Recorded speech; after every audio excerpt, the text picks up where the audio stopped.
Welcome to the Jboy Show, hosted by Jake Crain, the fastest growing sports show in the nation. I'm Coach Hugh Freeze. This is Super Bowl champion Brandon Graham. Hey, this is DJ Shockley, and you're watching. And thanks for watching the Jboy Show. Hello, everybody. Thanks again for joining us on another edition of the Jboy Show. Excited to bring you another great quality episode of content today, as we normally do, to help you win the water cooler.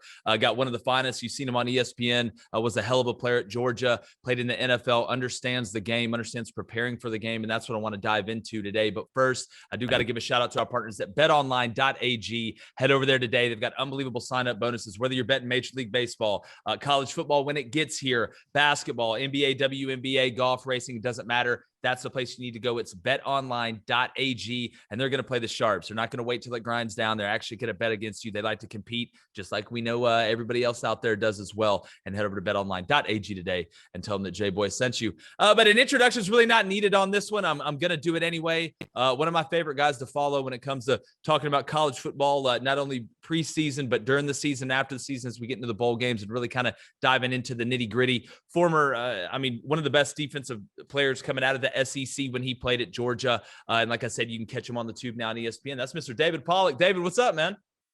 What up, Jboy?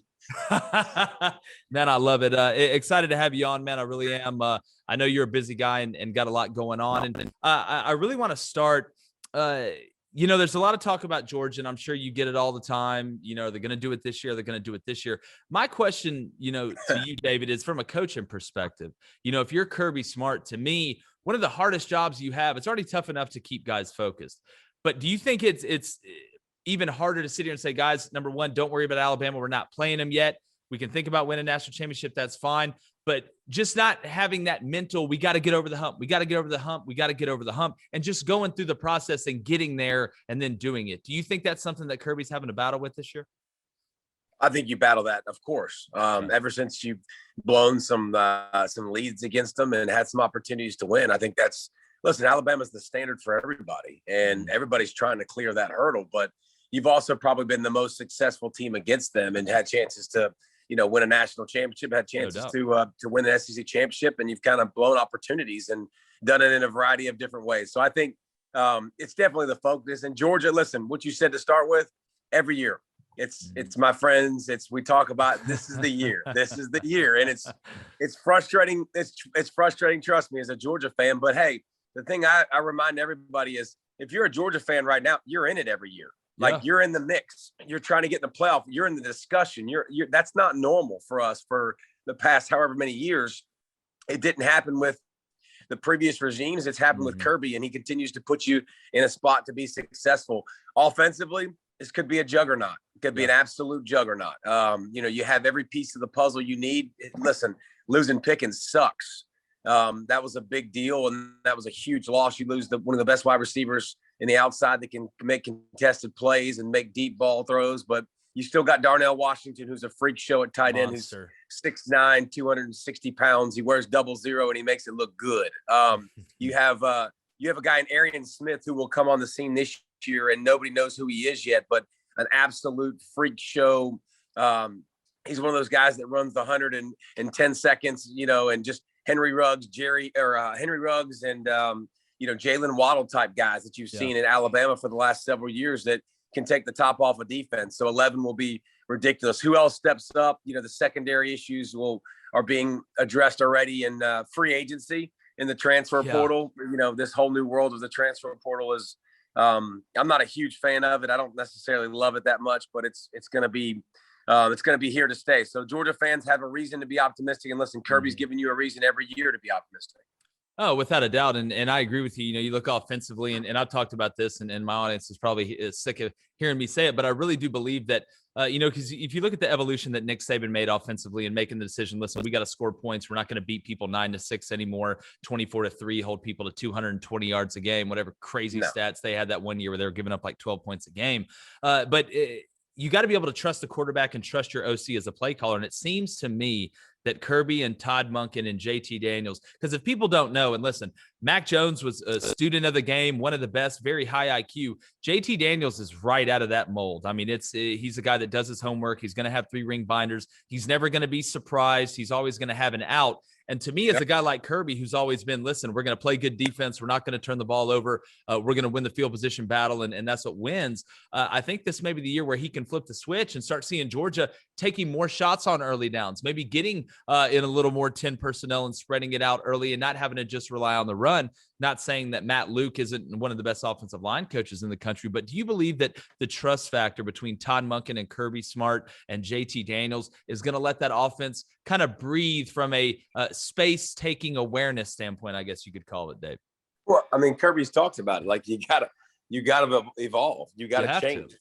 And he talked about, first of all, addressing the JT point, talking to some of those guys over there, they've never seen anything like JT from a preparation standpoint. Even when he wasn't the guy, that dude literally had a notebook, like you talked about, for third downs and for when he was on scout team and he wasn't playing. So he takes it very seriously. He's very smart. He's very cerebral. Mm-hmm. He's also got a lot of he can just rip it, and he's got a lot of that. He's just a thrower of the football. And so I think he's going to be successful and be really good. And listen, that's the new age football. 2nd and 7, 2nd and 6 used to be it used to be a running down. Used to, run the football and get 3rd and short. That ain't the football anymore. You got to score and protect your guys and protect your defense, because they're going to give up more points than they have in the past. So I think he's definitely evolved to that point. This year's going to uncork it and show you if it's really, really, really true. But it's the first quarterback I think that he believes he can do that with as well. He hasn't had, Jake Fromm wasn't that guy. Jake Fromm could manage a game and did a really good job with it, but he wasn't that guy that you wanted to open up and throw the ball 30, 40 times a game. JT, I think if they need to do that, they feel okay doing that. So I think definitely Kirby's mindset has changed, just like Nick's has, just like you look at everybody in the SEC, everybody can score now. And the systems have all changed and become more diverse and more complicated. And so I think that you'll see that next step and that next evolution for Kirby too. Yeah, it's amazing. It's like 2nd and 6 has become a bubble screen now. You're not seeing the power in the counter on 2nd and 6, trying to get the 3rd and 3. But, getting off Georgia for a second, because to me, and I think you'll agree with me, David, that I think they're a shoo-in to win the East, even though you got to earn everything. And in this league, we know how tough it is. You just look at Georgia physically, they look different than every other team in the East and really every other team in the SEC outside of Alabama from a full spectrum perspective. Florida might have something to say about that. Well, wait a minute. We just beat them up last year. So what are you talking about? Well, I mean, it is. Yeah, it is. But you might as well be, if you're a boxer, it's like Florida got their right arm cut off when you're losing Kyle Trask and Kadarius Toney and Kyle Pitts. And even, Grimes, who to me was one of the most unheralded guys on that team. You're also losing your starting left tackle. Not that Dan Mullen's not one of the best play callers, so they don't have talent at Florida. We know how talent rich that state is, and they recruit nationally. But Kyle Trask and what they're able to do offensively last year was historic, right along with Alabama in the SEC championship game. They were passing records back and forth. But just up front to me, especially on the defensive line, looking at Georgia compared to what Florida did on defense last year, they better make a move at Florida with Todd Grantham and Dan Mullen, or it's not going to be Todd Grantham and Dan Mullen there anymore. Let's go ahead and stay there, David. How do you think Florida bounces back after winning the SEC East, getting over that hump this year? But it's going to be tough. I don't believe in Emory Jones as much as some other people, in my opinion. I have seen a lot of people be really high on him and talk about him being a breakout player for next year.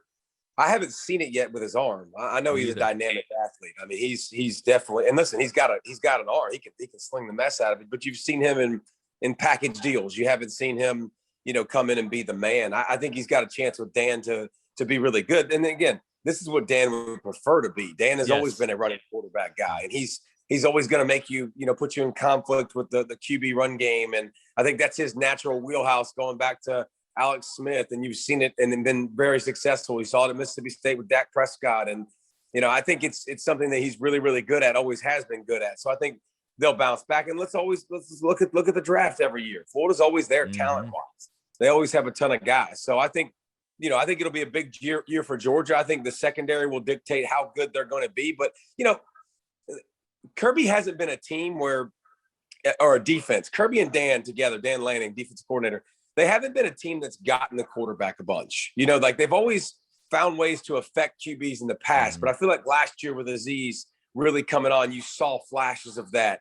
I think now you got to go in the defensive meeting room and go, all right, now if we're going to win the SEC, we're going to beat Alabama, we're going to take the next step. Like we got to do it in the defensive line. Like Jordan Davis and company and Trayvon Walker and Washington, like all these guys, they got a bunch of freak shows up front. Like it's our time to dominate the game. Like you have to be big. And so that will go a long way, you know, with Georgia. But I do think Florida had serious problems defensively a year ago. I mean, that didn't look like a Georgia or a Florida defense to me. It looked atrocious. You couldn't even find impact players. Brandon Cox comes over from Georgia, and he's a guy that's playing almost every single snap that was a backup at Georgia. So it kind of gave you an idea of the talent that had been drained from that defense. So they're going to have to rebound. You're right, with Grantham and Mullen if they want to coexist and continue. But I know Dan will put them in a position offensively to score a bunch of points. Yeah, well, I say every day on the show, if I had to pick one guy to call a life or death on a 3rd and 3 or a 4th and 3, I'm picking Dan Mullen all the time and watch the running back run a little angle route and get it, or a little pick route and get it. But,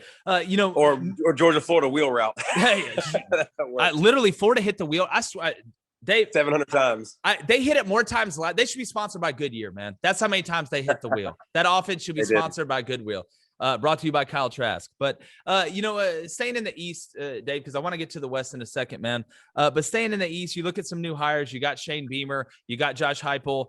You got Vanderbilt with Clark Lee. Best of luck. And when you look at the East, right now, if you were to have to buy either Tennessee or South Carolina, which one of the new hires? I've had Shane Beamer on here. Haven't had Heupel yet. Hopefully going to get him soon. I feel like that'll be a pretty up-tempo interview, if you know what I'm saying. A little shameless plug there. But if you had to buy one of them right now for the next, let's say 5 years, Dave, who are you buying, man? I'm going to put you on the spot. Well, I mean, neither. Neither one are going to be. Not a bad answer.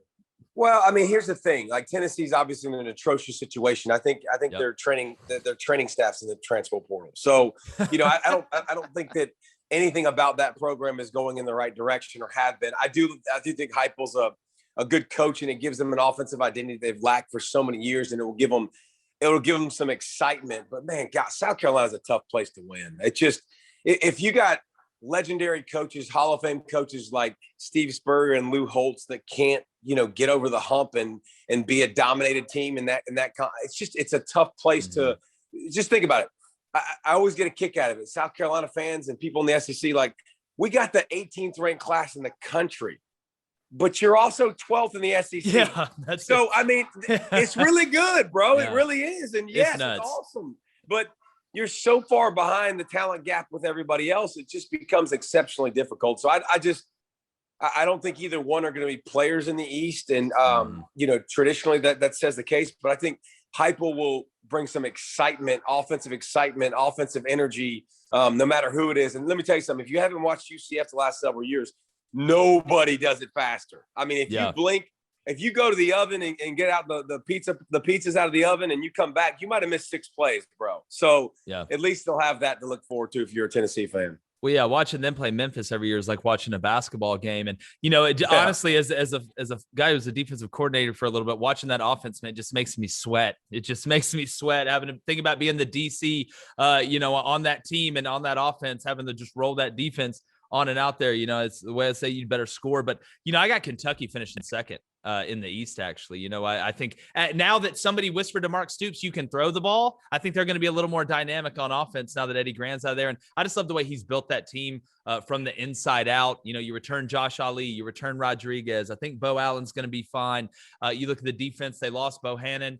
You know, Quentin, the big guy in the middle, but they got Oxendine, a guy I'm really high on, who got some pub last year, lost a little weight. So I'm excited to see that Kentucky team. And they just don't look like Kentucky usually looks. They're starting to look like an SEC team. But speaking about looking like an SEC team, if you want your kid to get recruited by an SEC team or any team, you need to download one of the best new apps out there. It's called Dynasty U from the Google Play Store or iOS. It's like LinkedIn for high school players, parents. You can create a profile. You can get as many eyes on your child or whoever you're helping out, or if you're the athlete creating your own.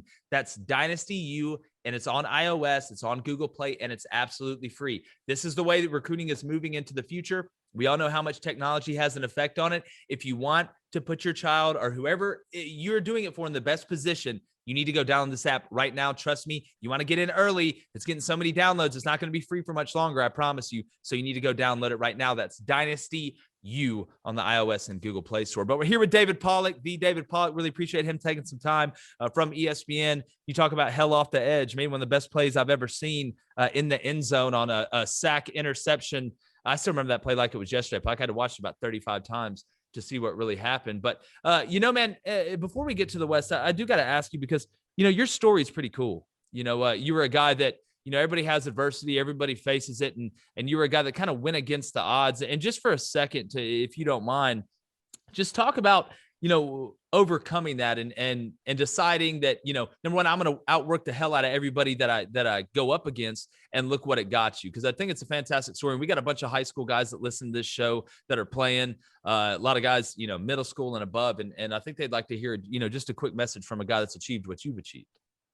Well, I think it's important to give context. I think you talk about my South Carolina play. You talk about being a 3-time All-American and being a first round. None of that crap happens accidentally. And, I struggled like crazy, just like everybody else did. My sophomore year, I didn't play varsity or JV. I was kind of in between. And I went to my coach and told him I quit. Like, I don't want to play anymore. And he was like, hey, man, just come work out with me and we'll get in the weight room. We'll just get big and strong. And don't worry about playing. Like, forget that stuff, and talk me into coming back out. And, even when I went to Georgia as an under-recruited guy, I played 3 positions in 6 months on campus. So came in as a fullback, defensive tackle. Everybody got hurt. I moved to defensive tackle my freshman year.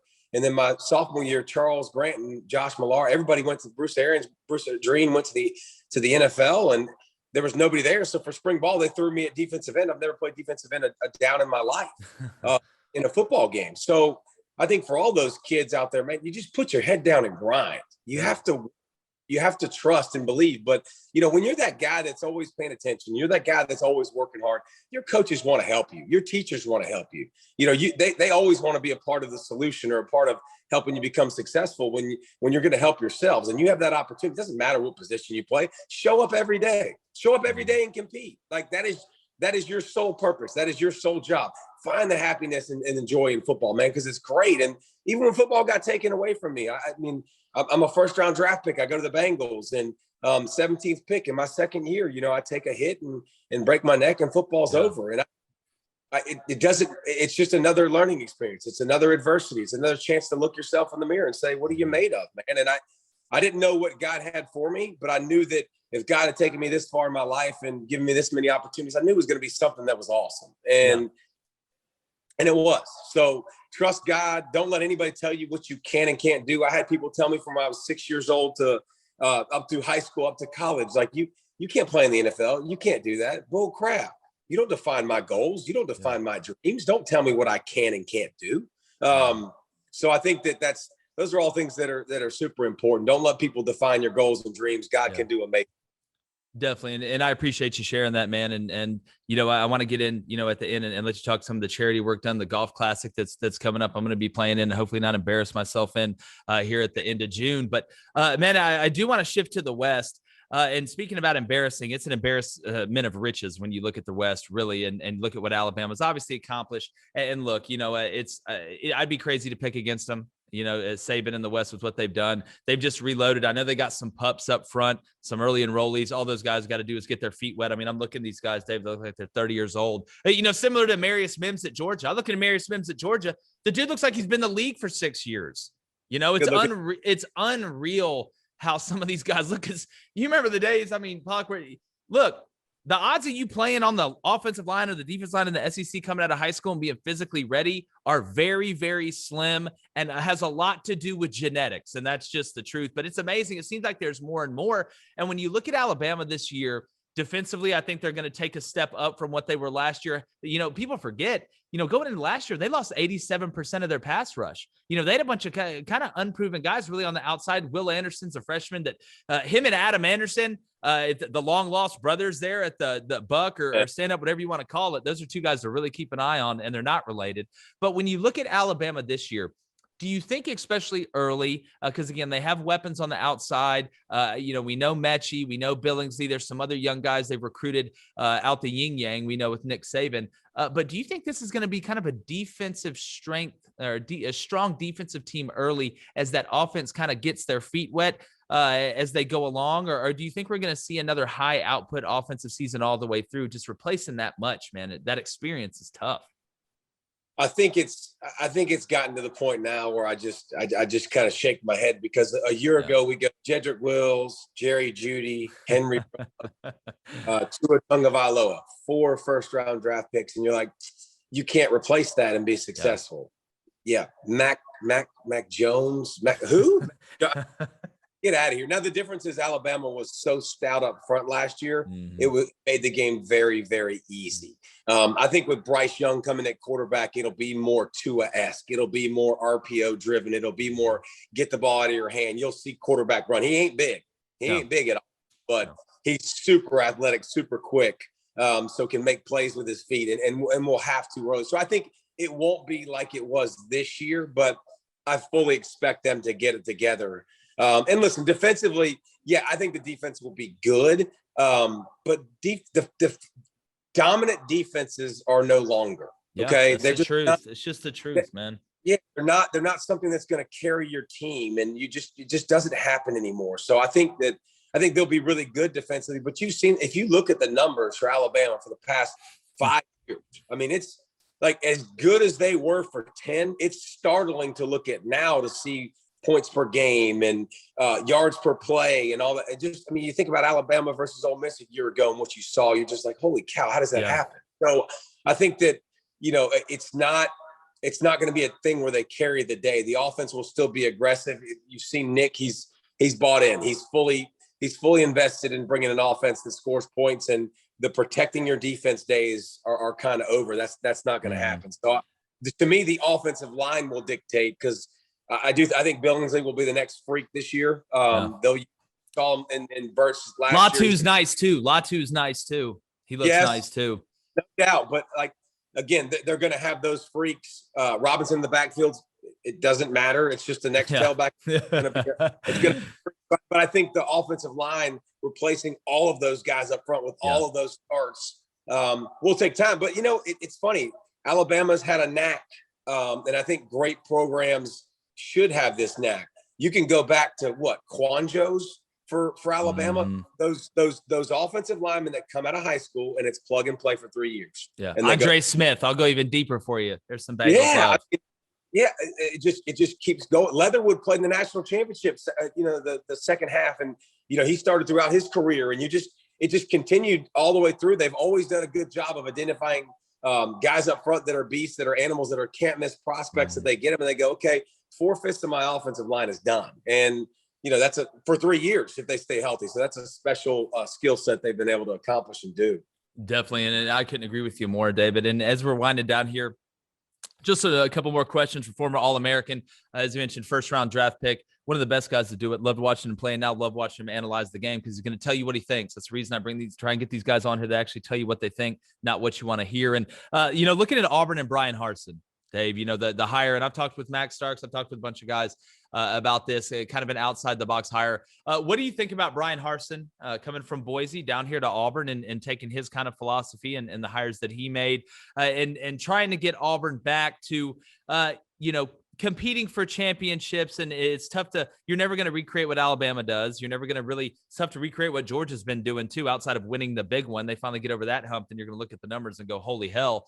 But do you think it was a good move for Auburn? And do you think Auburn has a chance to make a little noise this year? They've done some work in the portal. Tank Bigsby, I think, is one of the top backs in the country. It's just up front, especially on the offensive lines where they're deficient, and that isn't a very good place to be deficient.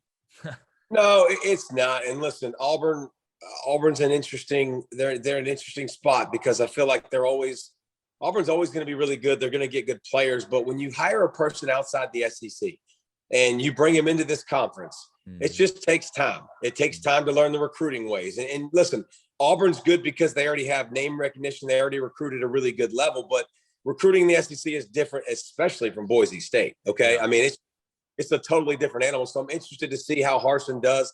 Bigsby's the guy. I mean, that dude's an animal. Just, yards. He just creates extra yards because he runs like a tank. Tank is the perfect name for him. But how much does he stay healthy too? I mean, if you watched him last year, he wasn't healthy throughout the season because he runs so dang hard and fights for everything. And when you fight for every yard, you get your legs tangled up and you get your ankles tangled up and you get extra hits. And so I love him and I love everything he brings to the game. Harsin, I don't know if he'll do great or not. I really don't. I usually have a good feel of betting on somebody to be very successful. Is it what Auburn wants and the national championships and stuff like that? I don't know if he can do that or not. Offensive system, very different. Remember, it's very traditional, shifts, formations, motions. What you saw at Boise, it's very successful. It makes you think multiple times. But and here's the thing about the SEC now too. It's another system that you have to prepare for that is going to be difficult, which you already have enough anyways.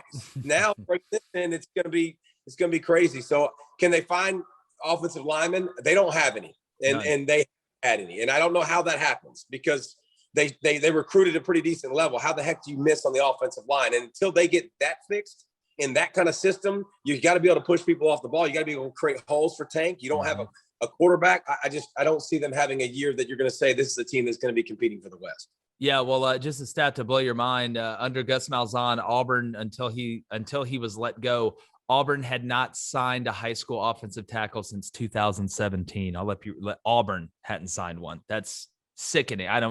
That's laziness to me. And I hate to say that. That's laziness. They always got transfers, but they couldn't get. Well, you got to develop, as well as anybody. You got to develop some young guys at that position in this league, especially. I mean, it's hiring mercenaries is one thing, but it just blows my mind when you run a system that's predicated on the run. But David, man, great stuff. Really appreciate you coming on, man. Would love to do this again. Can you tell everybody, number one, some of the charity work you're doing in the golf tournament you got coming up, where they can find that, where they can find you on social media? Because you do so much more than just talk about football, man. You guys do a great job of giving back and doing stuff off the field as well. Well, our golf tournament's June 28th, the Pollack Family Celebrity Golf Tournament. Our foundation, PollackFamilyFoundation.com. You can go check out what we do, man. But it's about blessing families in the community in the state of Georgia, just teaching them how to eat properly, how to be healthy. We do a bunch of different camps and a bunch of different things that are fun. But our golf tournament is June 28th. You can sign up to be sponsors. You can join all that stuff. And I look forward to seeing Jboy's game. Hey, listen, man, I'm good off the tee. The closer we get to the hole, it's a problem, though. I'm going to go and be honest. I'm going to be working, though. I'm telling you, Paul, you got me fired up. You're talking about motivation. Game. That's like saying, hey, I'm really good at running the football. I just can't throw it. Yeah. No, I wasn't complimenting myself. That was definitely not a compliment of myself. But here's my thing, though. Just like you talked about, I'm going to go put some work in. I'm going to get around the range a little bit, going to work the irons, and I'm going to show up, and I'm going to put on for the city. You know how it is, David. I'm going to put on for the city, and we're going to have a good time. But, brother, man, I really appreciate the time. Really got a lot of respect, man, for you as a person and what you guys are doing, and I really appreciate you taking some time to come on with us. No problem. Appreciate it, Jay. Oh, yeah. Hey, you guys too as well. Make sure you subscribe our podcast on YouTube, Apple Podcast, Spotify, wherever you find us. I totally screwed that up. iHeartRadio. Go ahead and check us out at thejboyshow.com. Grab some merchandise as well. It's been another episode of the Jboy Show with David Pollack. Yeah, we got David Pollack on here. And Jboy's gone. The Jboy Show is produced by David Cohn, Technical Director Dave Hammock, Creative Director David Culbertson, Audio Engineer Feyzan Shareef, Production Assistants Blaine Crain and Kyle Orr, Executive Producers Jake Crain, Vince Thompson, Steve Chamberlain, and David Cohn. Please subscribe to our YouTube channel and visit our website, thejboyshow.com, for updates regarding our newest apparel and merch designs. Win the water cooler with the Jboy Show.